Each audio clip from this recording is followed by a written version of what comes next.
again, I'm going to come back to the top point here. It's fascinating how it's not just the field techs themselves that we don't treat. And I'm going to speak quite bluntly here, but we don't treat field techs, in my mind, as professional drivers. And if you compare, say, field service to the haulage sector, which is so far advanced in terms of the telematics and the data that we're getting, and all of this work that we're talking about here, and their ability to demonstrate their sustainability initiatives and everything else, and you compare that, we don't. It's almost like we don't treat light commercial vehicles in the same regard that we should treat, an articulated lorry.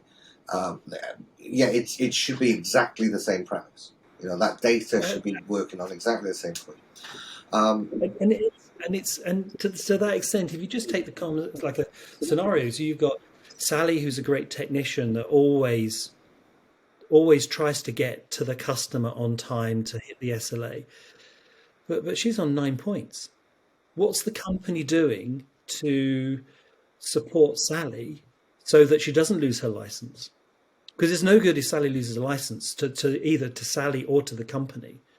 And yet we put people in a position where, they are under pressure to get to the customer on time. And that can influence the way that they drive. And yet as providers, when we're not supporting them. Yeah, and absolutely. And again, it's just that little leap of logic that I feel that's missing. We always talk about how we can improve the incremental. That you if you can squeeze out, 5 minutes reduction in travel time, or first time. I've done work where I've talked about, the asset location, for example, from an asset data point of view.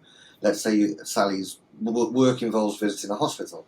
And the asset is right at the back of the north wing, and the car park's right at the front of the south wing. We are not going to factor in that time that it will take her to commute from one to the other, or to find the place. And it's a very broad kind of description. But those incremental elements, we always talk about these, about how we can be refining. But what we're not doing, we're not joining the dots again to say, well, how is that going to impact Sally's driving behaviour on her next job? And that's the bit that's coming in where you're saying. And so then, because she's under pressure, because we haven't factored in these bits, the FSM piece, and we're not supporting with the fleet piece at the same time, then we end up in this situation where, once again, and it's a phrase that is never more relevant in this conversation, we're driving in the rear view mirror, because it's only when Sally loses her licence, or only when she gets to 9 points, is on the cusp losing a license, that we retroactively go back and look at the data. I think that leads us on to a neat final area that I'd like to look into, which I think might shed some illumination on why these things do fall between the dots, and it's where the fleet management side of the business, where operationally it sits. There was some really interesting data here, and it's. We do see that in terms of the business structure, only around a third of the companies placed fleet management under the remit of field service management.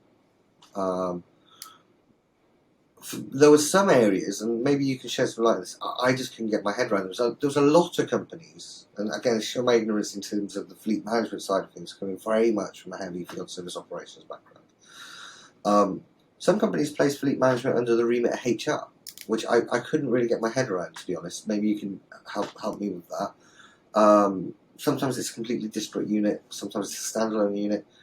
It makes sense to me for you to have maybe aftermarket as a top line, and you've got parts and field service, and fleet should be in that, somewhere in that ballpark. They should be in the same part of the building at least. But it's not necessarily the case. There must be something that I'm missing here, Steve, that I'd like you to kind of help me out with. Yeah, so I think it depends on the nature of the company. So when you've got field services part of the overall services offered by the company, then fleet would sort of sit outside because it's got obviously the vehicles which are being maintained, so that's their internal customer, used for delivery of field service, but they've also got a broad fleet which is being used for other things.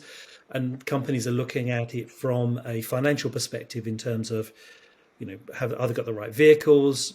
Are they maintaining those vehicles well, leasing, buying, and those other things? So it's viewing it as an asset and managing it, and so the size of the organization that happens there, where you've got it reporting into HR, is quite often because there's a change of behavior that's being required, where they are looking to because if you do analyze the telematic data and you do analyze the camera data as well, safety data, and you want to change behavior, then you want to be driving that from an HR perspective. And so there could be a cultural challenge that the organization is looking to change that goes through that.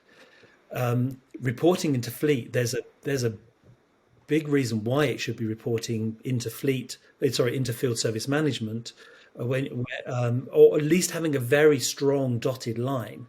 So you've got perhaps one set of responsibilities which are managing the vehicle as an asset, and so how they're buying it, how they're keeping it, how it's being maintained, etc.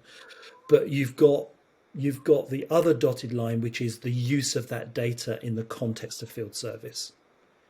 And so from that perspective, field service has to have a big influence on access to that data and that use of that data, and that is a bit broken at the moment. That's what we can see. Do you, Yeah, so it's really those drivers.